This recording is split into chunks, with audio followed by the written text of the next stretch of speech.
नमस्कार, मी भाऊ तोरसेकर. तुम्ही बघत आहात प्रतिपक्ष. मित्रांनो, आज परत एकदा सुप्रिया सुळे यांच्याबद्दल बोलण्याची वेळ आली आहे. याचं कारण, या लोकांना असं वाटतं की लोकांची स्मरणशक्ती दुबळी आहे. तर लोकांची स्मरणशक्ती बिलकुल दुबळी नसते.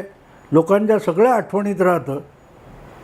पण तुम्ही बोललेलं लोकांनी ऐकलेलंच नसेल, तर तुम्ही काल काय बोललात, आज काय बोललात, आणखीन 4 महिन्यापूर्वी काय बोललात, याची तुलना करून तुम्ही खरं बोलता की खोटं बोलता किंवा दुतोंडी बोलता, हे लोकांना लक्षात येत नाही. कारण लोकांना त्याची पर्वाच नसते. तुम्ही काय बोलता, तुमची भूमिका काय आहे, याविषयी लोकांना पर्वा नाही आहे. लोक तुमचं काही ऐकतच नाहीत. आणि मी लोक म्हणतोय, याचा अर्थ प्रत्यक्ष मतदान करणारा जो 90% अधिक वर्ग असतो, तो माध्यमातल्या कुठल्याही बातम्या ऐकत नाही. ना आमच्या ऐकत, ना त्यांच्या ऐकत, ना कुठची बाजू, कुठची भूमिका ऐकत. तो आपला अनुभव जो असतो, जी अनुभूती असते, त्याला अनुसरून आपलं मत बनवतो आणि मतदान करतो. त्यामुळे तुम्ही बोलल्यामुळे काहीतरी प्रभावित होणार, भाऊ तोरसेकर बोलल्यामुळे काय प्रभावित होणार, असं काही नसतं. मला जेव्हा कोणी, अनेक जण मला इन्फ्लुएन्सर वगैरे म्हणतात, मी त्यांना सांगतो मी कोणावरही इन्फ्लुएन्स करत नाही. जे ऑलरेडी एखाद्या भूमिकेने इन्फ्लुएन्स झालेले आहेत, त्यांच्याशी जुळणारी भूमिका माझ्या बोलण्यातून येत असेल तर ते माझ्या अगत्याने ऐकतात. दुसरी बाजू अशी आहे की जे माझ्या विरोधातल्या भूमिकेने किंवा विचाराने प्रवृत्त झालेले आहेत, इन्फ्लुएन्स झालेले आहेत, ते येऊन मला शिव्या घालणार. तेवढ्यासाठी तर मी कॉमेंट्स बंद ठेवलेले आहेत. आमचा सुशील कुलकर्णी वगैरे त्यांनी कॉमेंट्स उघड्या ठेवल्यात आणि मग ते विचलित होतात कोणी शिव्या घातल्या की. असो, सांगायचा मुद्दा असा की सुप्रियाताईंचं परवाचं वक्तव्य ऐकल्यावर मला माझ्याच एका जुन्या ब्लॉगवरच्या लेखाची आठवण झाली आणि त्यातलं शीर्षक जे होतं तेच मी आज वापरलेलं आहे. त्या लेखाचं शीर्षक 2017च्या म्हणजे जवळजवळ 6 वर्ष मागच्या एका लेखाचं शीर्षक असं होतं की दाखवायचे सुळे. आपल्याकडे मराठीमध्ये जी उक्ती आहे, दाखवायचे दात, हत्तीचे दात दाखवायचे वेगळे आणि चावायचे वेगळे, तेव्हा दाखवायचे दात ही एक उक्ती होऊन गेलेली आहे. पण सुप्रिया सुळे हे शरद पवारांचे दाखवायचे दात आहेत, पण त्यांचं आडनाव सुळे आहे आणि त्यामुळे सुळे हे नाव वापरावं लागतं. असो, मुद्दा असा असतो मित्रांनो की याआधी मी एक व्हिडिओ बनवला आहे त्याच्यावर की अरे काय हिसकावून घेतलं तर देणार नाही, अमुक नाही, तमुक नाही, 83 वर्षाचा माणूस वकिलाचा कार्यक्रम करीन. काय काय मुक्ताफळं सुप्रियाताईंनी उधळली होती आठवतं. हिसकावून घेणार असाल तर देणार नाही, आणि असंच मागितलं तर देऊन टाकीन, सगळं देऊन टाकीन वगैरे वगैरे. फार मोठा उदात्ततेच्या भाषेमध्ये सुप्रियाताई बोलत होत्या. व प्रश्न असा आहे की अजितदादांनी जो मुद्दा उपस्थित केला आहे की 2004मध्ये पक्षाला मुख्यमंत्रीपद मिळू शकत होतं, ते सुद्धा शरद पवारांनी घेतलं नाही. कारण आपल्या पक्षात शरद पवार वगळता दुसरा कोणीही माजी मुख्यमंत्री असता कामा नये किंवा आजी मुख्यमंत्रीसुद्धा असता कामा नये. म्हणूनच शरद पवारांनी मिळू शकणारं, पक्षाला मिळू शकणारं मुख्यमंत्रीपद घेतलं नाही. अर्थात ते त्यावेळेला अजितदादांनाच मिळालं असतं असं बिलकुल नाही, पण पक्षाला तेव्हा मुख्यमंत्रीपद मिळालं असतं तर त्याचा फायदा झाला असता, हा अजितदादांचा दावा आहे. आणि त्यांनी त्याच्या कहाणी पण सांगितली की तेव्हा काँग्रेस काय 2 आमदार कमी होते, तर सोनिया गांधींनी विलासराव देशमुखांना स्पष्टपणे सांगितलं होतं की आपल्याला मुख्यमंत्रीपद सोडावं लागेल. तरीही शरद पवारांनी मिळू शकणारं मुख्यमंत्रीपद सोडलं. याचं कारण आपल्या पक्षामध्ये पक्षाध्यक्षापेक्षा मोठा कोणी असता कामा नये. मुख्यमंत्री झाला की तो डोईजड होतो. जे उद्धव ठाकरेंच्या बाबतीत झालं की मी पडवलांना शब्द दिला शिवसैनिकाला मुख्यमंत्री करीन.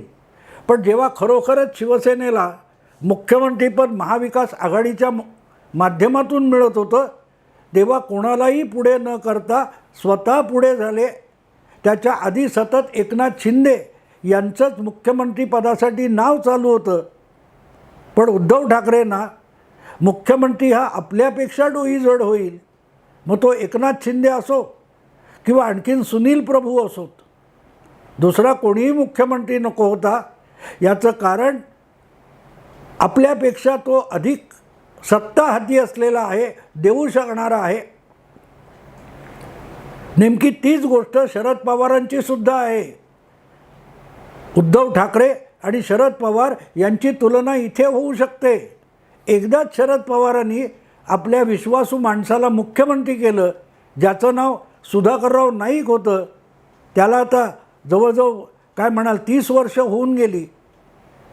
शरद पवार पंतप्रधान व्हायला गेले होते, तेव्हा त्यांच्या जागी आपल्या विश्वासातला माणूस म्हणून त्यांनी सुधाकरराव नाईक यांना मुख्यमंत्री केलं होतं.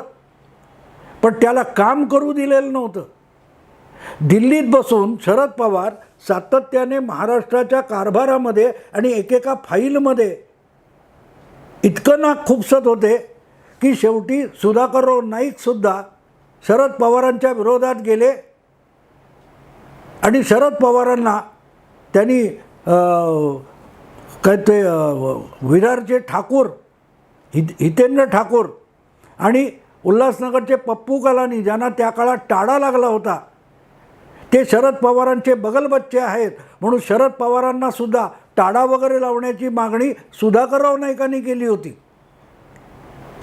कारण आपला सहकारी मुख्यमंत्री झालेला शरद पवारांना बघवत नव्हता. या अनुभवातून गेलेले शरद पवार पुतण्या असला म्हणून अजितदादांना मुख्यमंत्री करतील ही बिलकुल शक्यता नव्हती. पण जो संदर्भ अजितदादा सांगतात तो 2004चा आहे आणि 2004 या वर्षामध्ये अजितदादा त्या मुख्यमंत्री पदाच्या स्पर्धेत नव्हते, तुलनेने नवे होते तुलनेत.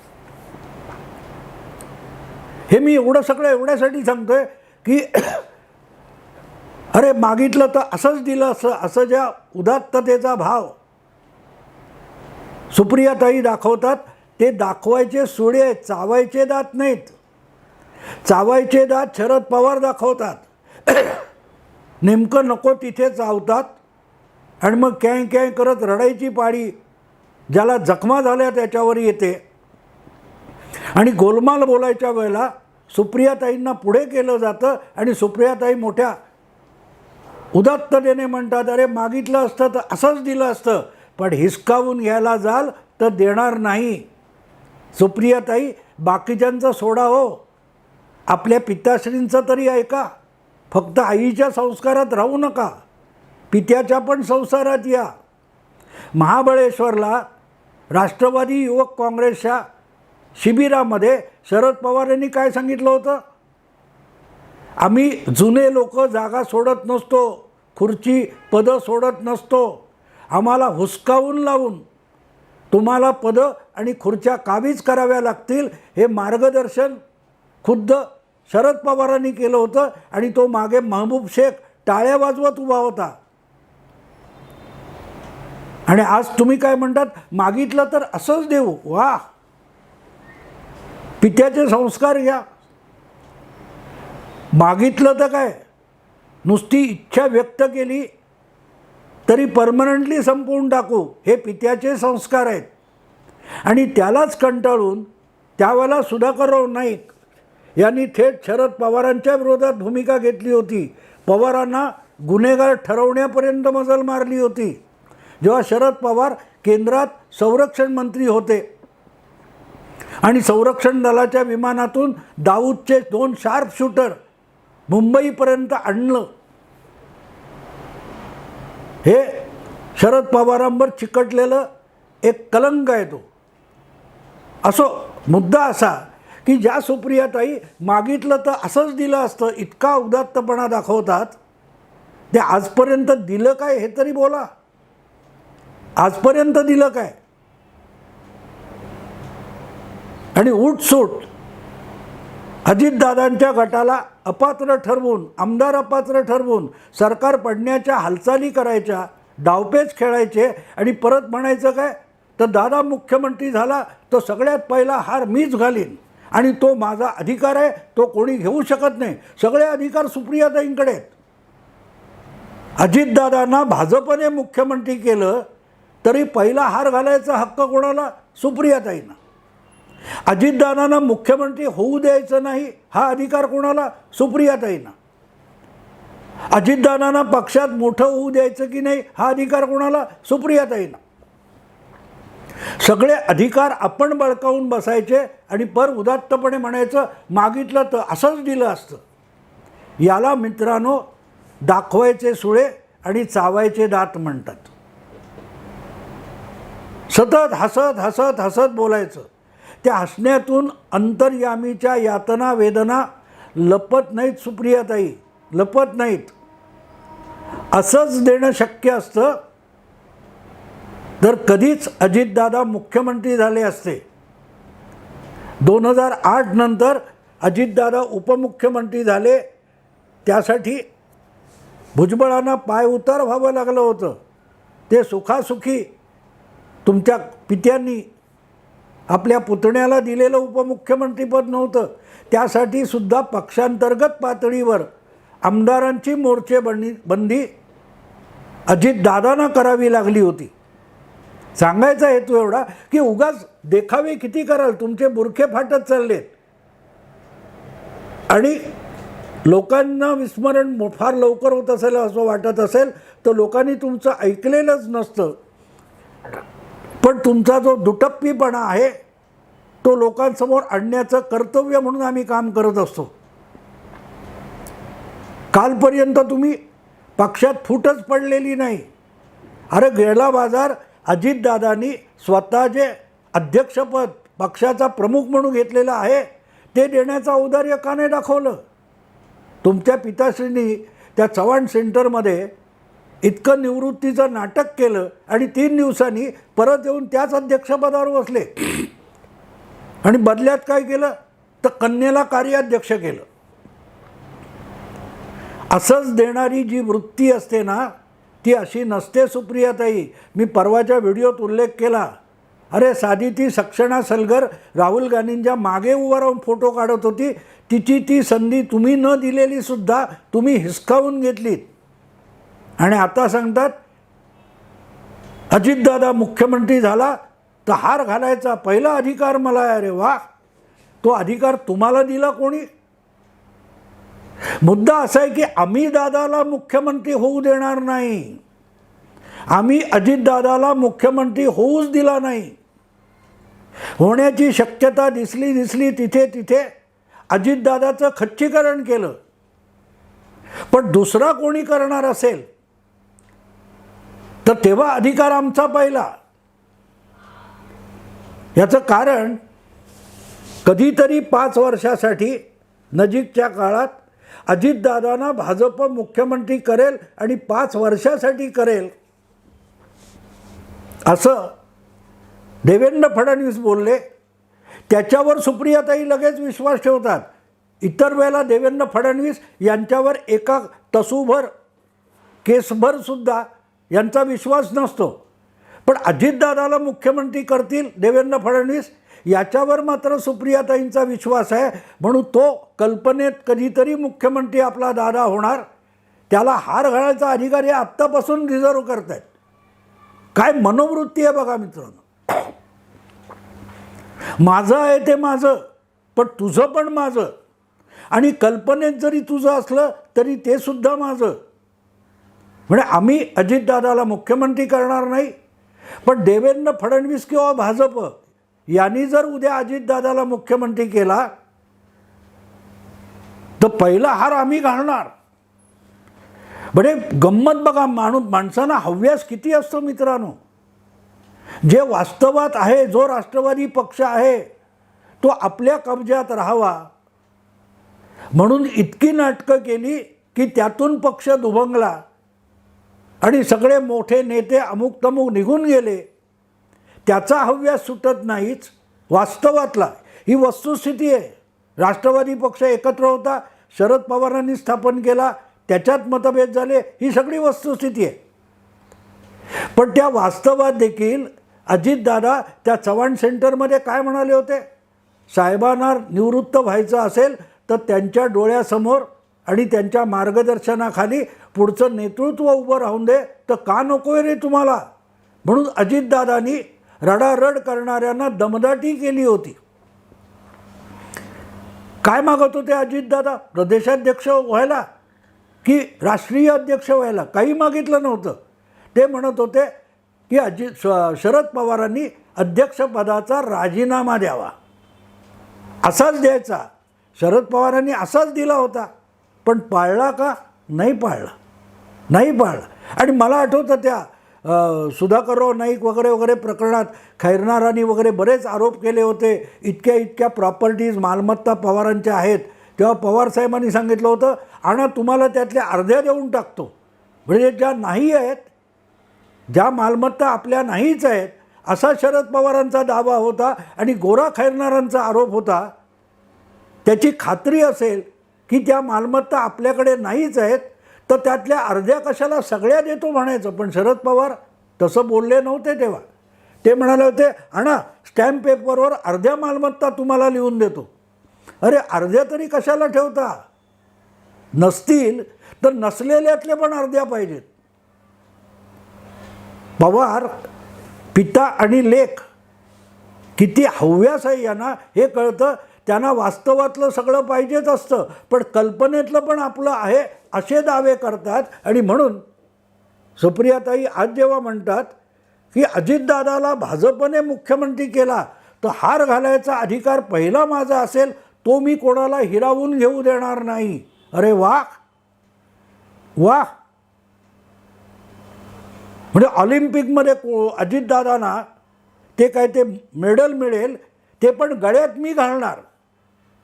पण अजितदादाला ऑलिम्पिक खेळण्यासाठी पाठवणार नाही, स्पर्धेत पण पाठवणार नाही. पण तो कसाही स्पर्धेत जाऊन पोहोचला आणि विजयी झाला तर मेडल मात्र मी घालणार.